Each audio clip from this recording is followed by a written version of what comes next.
Niaje bro? Poa sana. Naona mmejipanga. Alafu sasa bro, rada, Niaje? mnaenda wapi? Asi tunaenda home. Tatoka job.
Inachukuaga ya. Inafaa kuwa kubwa, inafaa kuwa ndogo. It will be big, this camera. Poa sana.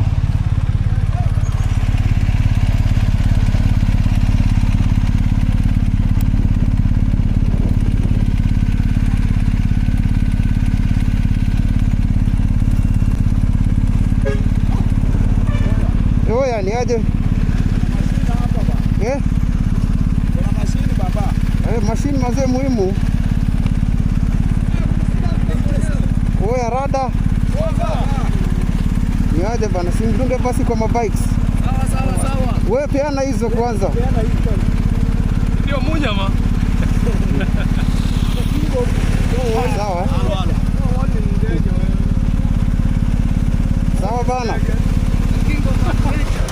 Nitesti kwanza. Wewe. Sasa wewe usikumeisha hata kama utakanyaga wapi wewe. Kuna wheel.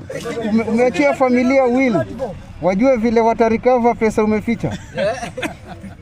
Niajeni lakini mko fresh? Tuko sawa. Mko sawa? Okay. Mkuja maraundi kidogo huku ndani. Huku ndani. Sawa. Hii sticker unafungua.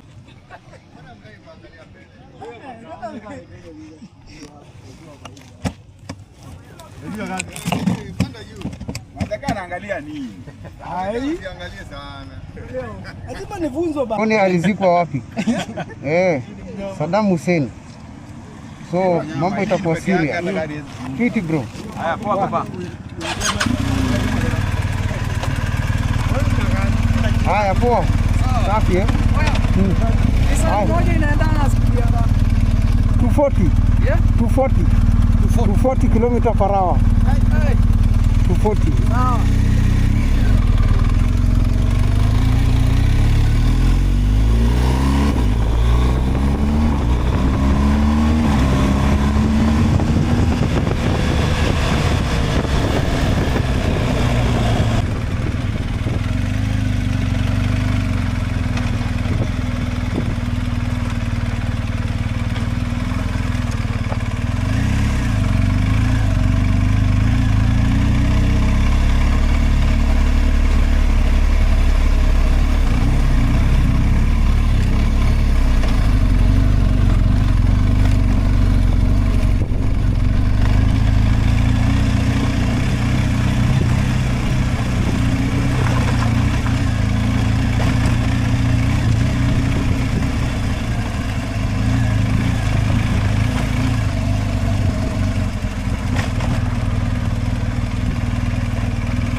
want us to discuss about something that is very, very important.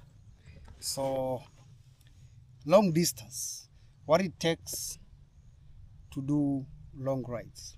For example, you are a newbie and you've been thinking, how can you travel and cover a distance of maybe 4,500 6,000, 7,000, up to 10,000, even 15,000. I remember my last trip, I did 17,000 kilometers in actually 40 days. I've done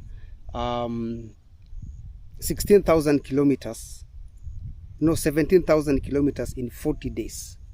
So if you do the average, you can clearly see that I've been doing about an average of 500 kilometers per day for 40 days consecutively.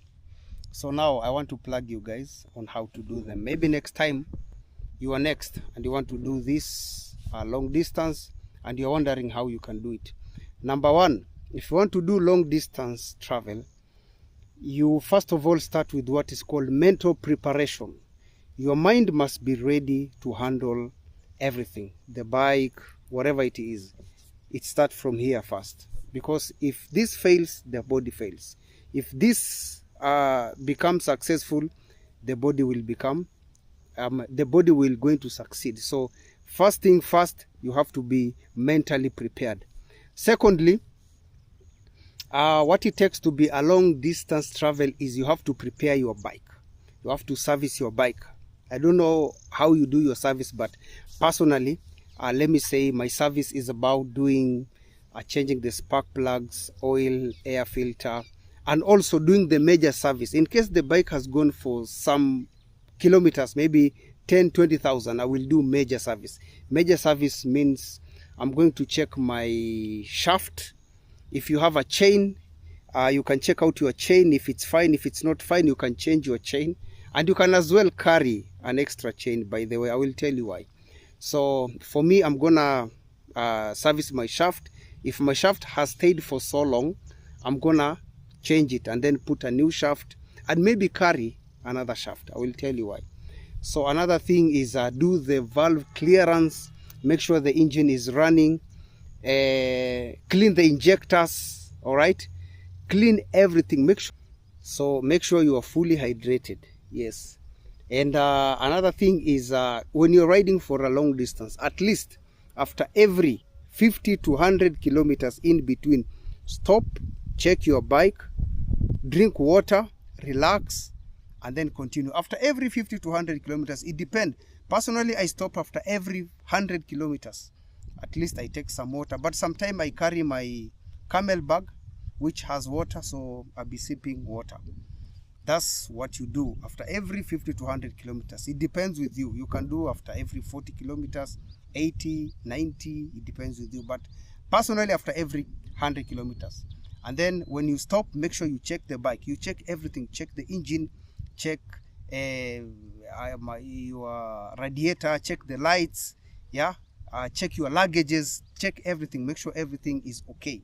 And then continue with the journey. And sometimes stop, listen to the sound of the engine, so that if there's anything that you feel like it's not okay, you know what to do. If you have a chain, make sure you check your chain. You grease your chain every morning.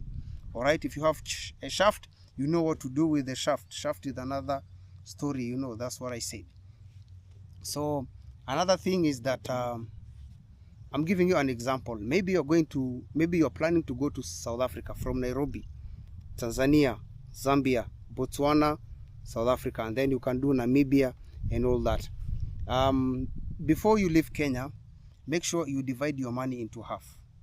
Carry some little cash. I mean, carry dollars, a lot of dollars. If you have, like, for example, 200,000 or 300,000, convert the whole of that money into dollars. If you can get rands cheaply here in Kenya, buy the rands, because countries like Botswana, they accept rands.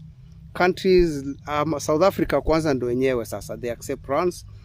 Swaziland, that is Eswatini, they accept rands. And Lesotho, they accept rands. In Namibia, they have their own currency. It's called Namibian dollar, but they will accept. Even Lesotho, they have their own currency, Swaziland. But all these Southern African countries, they will accept, except Mozambique. In Mozambique, you can change your dollars into Mitikash. Their local currency, it's called Mitikash, unless you're doing Mozambique.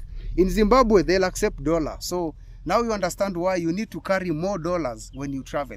Personally, I carry a lot of dollars. In case I have like 300,000, I will convert 200,000 into dollars, and then the remaining 100,000 I'll put it in a card, so that sometime when I want to fuel, I won't use my cash, I will use the card to fuel. So when you enter a new country like Tanzania from Kenya, you can convert your local currency, that is Kenya shilling, into Tanzania. When you exit Tanzania, whatever the money that you have in Tanzania shilling, you can convert into maybe Zambia, you know, the kwacha. All right, after converting into kwacha, you can take a few dollars at the border and still convert, you get more kwacha. Then you keep on going. When you reach Botswana, they use pula. You can convert your dollars or kwacha into pula, and then you move. In Botswana, you ride. When you enter South Africa, you can convert your pula into rand. If you've carried rand from Kenya, now that's when the rand will going to play a bigger role. I believe in all this adventure, the country that you're going to spend most is South Africa, because South Africa, you know, it's a beautiful place. You need to service your bike, you know, like you need to relax. You need to do a lot of things. You can go to Cape Town, you know, you can enjoy, you know, like you can go to southernmost tip of Africa. So you need more rand. But if you don't have the rand, you can convert dollar into rand. So always make sure you carry more dollars, because dollar is what you need to convert into local currency. Remember, dollar is the dollar denominator. Any other currency is falling under dollar. So the currency that dominates its dollar.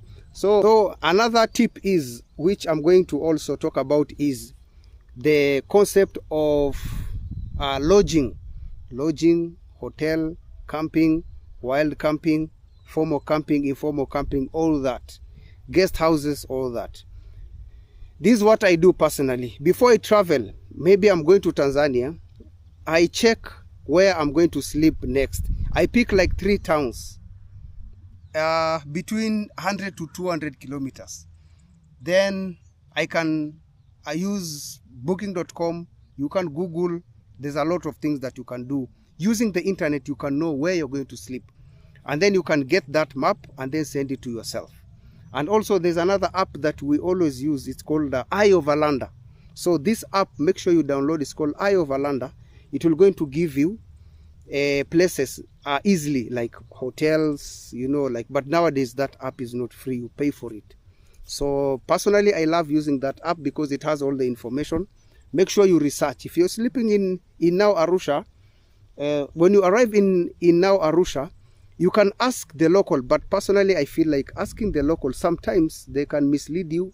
They can be robbers. You might meet people who are robbers. I'm not saying that you're not supposed to talk to the locals, but you need to be careful, because you are a traveler and you might ask for an information and the local guy will take an advantage and say that I'm going to help you. If you want to sleep, there's another hotel, I can take you. Kumbe, these people, they are taking you to a certain room or hotel that look like hotel, but it's not a hotel, but the plan is to rob from you. And then when you enter there, they like pretend they are calling somebody to come and assist you. In that process, they take your bike, they take your everything, you know. So avoid asking locals where to sleep unless it's necessary, you know. There are people that you can trust, maybe the taxi drivers, the border guys, you know, like your instincts will going to guide you. But personally, I'm going to tell you, do research. Personally, I do research. I usually don't ask locals where I'm going to sleep. The night before, I will know how many kilometers that I'm going to do. And then I will check in that town, there are how many lodges or guests, whichever it is. If I want to camp, I know I have my camping tent. I know. So if I want to camp, I have the map. I'm going to send it to myself. And then when I reach that town, I'll straight go there. If it's a hotel, I will speak with the owner before. And then I find it's a safe place. Make sure that place that you're sleeping, always, it has a parking, because you need to safeguard your bike. Don't sleep somewhere where you're being told to put your bike outside. Yes, the moment you're gonna put your bike outside and if it goes, that's up to you. You know, you're not going to blame these people. You know, they're going to give you a lot of stories. Make sure the building, when you talk on phone with them, tell them, do you have parking in your premise? If they tell you we don't have parking, you can park, I don't know, outside, cancel that and then go for another. Personally, I've never parked anywhere that there are no parking. I'll rather do the camping where they have parking and I'm safe. So always consider hotels that has parking. Also, so another thing that I'm going to talk about the long distance is in the morning, make sure you eat heavy if you can. If you can't, at least the moment you get an hotel, after 50 to 100 kilometers, stop and eat. Okay? Don't ride until it's midday and you're hungry. You're going to lose concentration and that's when the accident will going to happen. You need sugars, you need energy to push and all that. Food is a must. When you travel, make sure you have enough money even for food. Even if it's a local food that's available in that place, eat. If you can't, you can eat the KFC, you can eat all those food that, you know, the fast food, you know, you can eat the fast food. Personally, sometimes I work with bread and a soda. I stop somewhere, I have my bread and a soda. But sometimes I buy food like chicken, I buy chips, and then I stop somewhere, I eat. Sometimes I can buy rice, beef, you know, all that. But also you need to be careful. Okay, do not buy food anyhow. You might have stomach poison, and this will going to make you not travel. You know, it will take you a long time to recover. So anywhere that you're buying food, make sure that place is clean. Avoid buying more local food. You know, the foods that are cooked just, you know, somewhere that they don't observe the hygiene. Make sure you don't fall the victim. Better go for a bigger restaurant and eat. All right? And also make sure you drink a lot of water. Sometimes when I know that I'm going to have a stomach problem, what I do is I won't eat on the next morning until it's midday or evening. At least my stomach will going to clear. So these are the tricks that I usually use. So make sure at least you focus on food. And also, snacking is very, very important. Focus on snacking. At least after 50 to 100 kilometers. The moment you stop, check your bike. Remove your snacks. Sometimes I carry things like cake, bread, dates, njugu, you know, almonds, all those things that you carried. And then you can have your soda or drink, you know, like just a soft drink you can have. And then just eat, you know, drink a lot of water, relax. At least 5 minutes, your body cools down, and then you start your journey. You start getting more energy, and you start pushing, and you're going to enjoy the journey. So snacking is so important. Anytime you're stopping, have something to bite, okay? Make sure your energy is constant as you're pushing. Your secrets is make sure you maintain a certain constant speed. This is what I mean. If you want to do like 500 kilometers per day, you cannot do 50 kilometers per hour or 40 kilometers per hour and expect to cover all these kilometers. You will reach late, tired, exhausted, and all that. Pace yourself. This is what I mean.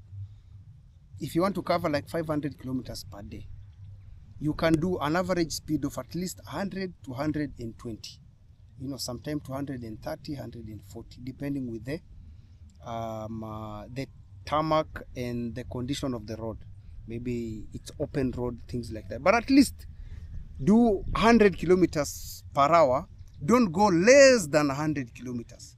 So that by the time you finish 1 hour, if you go 100 kilometers per hour, you've done about 90 kilometers. You know, with that one, you can be sure that by midday, you're going to finish your journey. Okay, this is the most important part. Avoid traveling late. Make sure you wake up early. Personally, I used to travel late back in the day until I met this guy from Mozambique. He's called Naim, the president of Mozambique Adventure Team. So this guy, he taught me a very important concept. And the concept is always make sure you travel early. Like this guy, we used to travel at 4. Like saa 10 ya usiku manze sisi tuko macho. Tumeanza kusukuma bike. By the time inafika saa 2, we've already done about 250 kilometers. So personally, I usually start my journey at around 4 in the morning or 5. If I'm late, 5 in the morning, I'm out. By the time inafika 6, 7, 8, I have already done almost quarter of the journey. By the time it's 9, half of the journey. By the time it's 10, 11, I'm almost finishing up. So I reach early.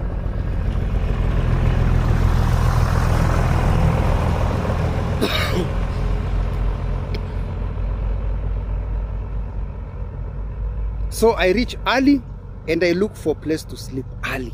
So I don't reach late because it's very dangerous reaching somewhere at night and then start looking for somewhere to sleep.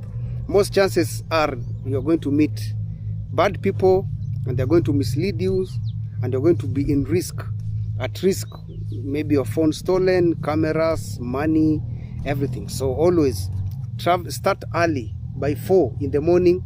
Wewe umeshachomoka. Latest 5. Do not start your journey 8 or 9 in the morning.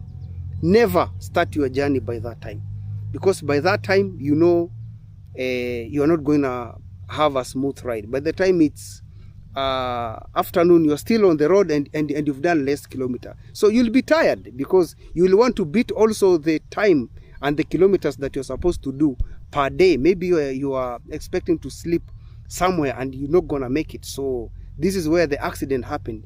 Now you are pushing, you know, like it's late. You need to consider waking up early. So my advice is, if you can't start at 4, start at 5 sharp. By 5 sharp, wewe umetoka. So if you are a Muslim, pray on the road, you know. So that's what I mean. I hope that advice has actually helped you. Make sure you consider all that and you piece together. And also, by the way, before I forget, if your bike has less tank, make sure you buy auxiliary tanks. These are extras that you're going to put fuel. And then anytime that you run out of fuel and the petrol station is far away from you, you can actually top up your tank and reach and then add fuel and continue. So auxiliary tank, very, very important. Personally, I carry like 10 liters of auxiliary tanks. So sometimes I can push. I reach somewhere, no a petrol station, add the auxiliary, continue, fuel the bike, fuel the auxiliary. That way. Another thing, concentration on the road. Make sure you check your mirrors. You know, most accidents happen because cars will come from the back and hit you because you're on the road. You lost your concentration. You are maybe focusing on the scenery and the road. Make sure you check your side mirror after every 2 to 3 seconds, so that some cars can move very fast and they expect you to see them. So if you don't, they're gonna hit you on the side, and that's gonna be something serious. Personally, that has occurred to me so many times. Sometimes I'm riding and then I see a car coming from the back, especially these Hilux, Prados, these big cars, the fast cars. So when they are moving, they expect you either to move on the side or to speed, but to not interrupt them. So what happened is, wanakujaga mbio, if you don't pay attention, they hit you from the side and they disappear. Trust me, you'll fall down and nobody will going to assist you. Maybe you're gonna break your arm or something, and maybe you're gonna hurt your bike, you know, like damage your bike and stuff like that. So make sure you check your mirrors. You know, sometimes I do ride on the side of the road, not because I am not following the traffic rules, especially when I'm on the highway and sometimes I feel like I'm tired and I'm slowing down. I move a little bit on the side of the road, so that if this driver comes, I'm able to even push more outside so that I can give this person a chance to move. And most of them, you are going to realize that the moment you delay on the road and you don't see them, these people watapita na wewe. So to avoid that, concentration, your mirrors. Most people focus on the incoming cars and they forgot what's coming behind them. Remember, the most dangerous car is the one that you don't see. That's it for today. I hope to interact with you once again, and maybe next time I'm gonna give you tips on maybe how to maintain your bike, or whichever you can just do on the comment section on my YouTube channel. And make sure you follow my YouTube channel at Mustafa Convict. So next time maybe we can talk about breaking down the cash money on how to use them, and maybe do a calculation of the kilometers and the budget that you need. Talk about the longest route, the shortest route, and all that. So keep following, because I'm gonna...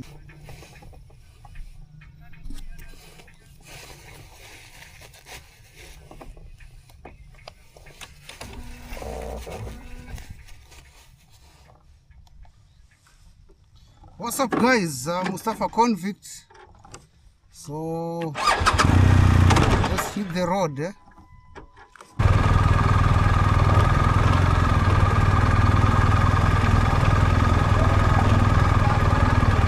Rada.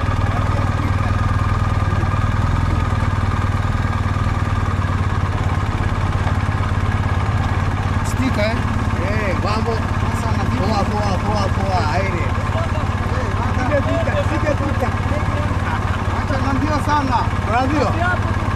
Wapi nambio sana. Ndio ile nakimbia ni mbaya, na nataka Mombasa. Chia hapo nini?